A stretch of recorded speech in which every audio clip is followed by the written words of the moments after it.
If you've ever been presenting to a room full of people, there may have come a time when you look at the audience and you think, is it me or is it them? This video is going to help you understand what's going on in terms of audience psychology and what perhaps you might want to do differently, or at least think about differently next time. My name is Graham David, and I help people find better engagement with their audiences and to be better presenters. So if you've seen any of my other videos, you'll know that I spend a lot of time looking at the way in which we can structure our conversations, our presentations, how we start, how we stop, what we do in between, and so on. And this is specifically about what the audience does and the way the audience reacts to you. You see, here's the thing.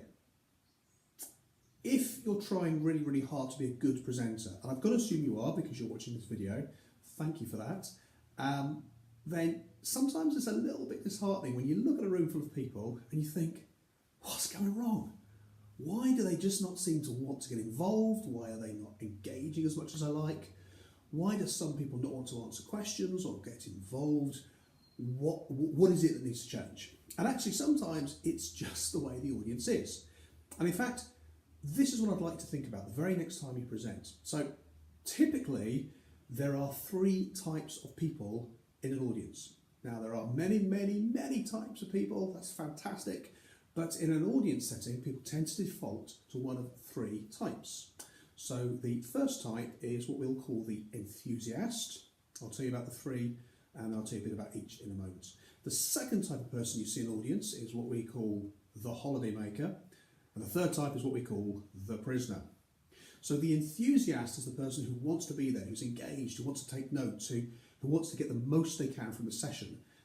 Like I say, this applies to pretty much any audience. So even a weekly catch-up in your department, or the every 2 to 3 months cascade, or the yearly conference, pretty much some people there want to make the most of the session. Enthusiasts don't always agree with everything, but they do engage with what's going on and the way the process is. The second type is what we call the holiday maker. And these are the people who are there because, a bit like a holiday maker, it's better than being at work, it's better than doing what you normally do at work. However, of course, in a meeting or a conference, you're sometimes going to hear things you don't want to hear. You're going to be asked to do things you don't want to do. So holiday makers will be, yeah, okay, at some of it, but then they'll switch off a little bit at other stages. And then you have the third type, the prisoner. And the prisoner is the person who lets you know they don't want to be there. These are the people who sit there glaring at you. These are the people who arrive just in the nick of time or slightly late, just to register their disapproval. Even if there's a row of empty seats, they'll go right to the back and sit there and glare at you, perhaps. Now, the interesting thing is, if you recognise these 3 types, and you probably do, you'll probably recognise you've been all of these 3 types at different times. In other words, as an audience member, you can choose whether you want to be an enthusiast, a holidaymaker, or a prisoner. And this is key to understanding. When you're on stage trying your very best to get your audience engaged and you look around, you'll see a range of different reactions. And typically, this isn't every audience, typically at the start of a session, all being equal, you'll have a very small number of enthusiasts, a very small number of prisoners, and a big number of holidaymakers. These are the people who could be interested, might switch off. And as the conference goes, or as the session goes, you will see these numbers shift and change. Now, if your session goes really, really well, you should see the enthusiasts number increase. You should almost see the prisoners disappear. You've probably seen a lot of events where after one speaker, after another speaker, a lot of bad news, the prisoner section has grown and grown and grown. What we need to do as speakers is to understand that we are drawn to either those who look like they're enjoying themselves, the enthusiasts, or the prisoners. We worry about what the prisoners are thinking.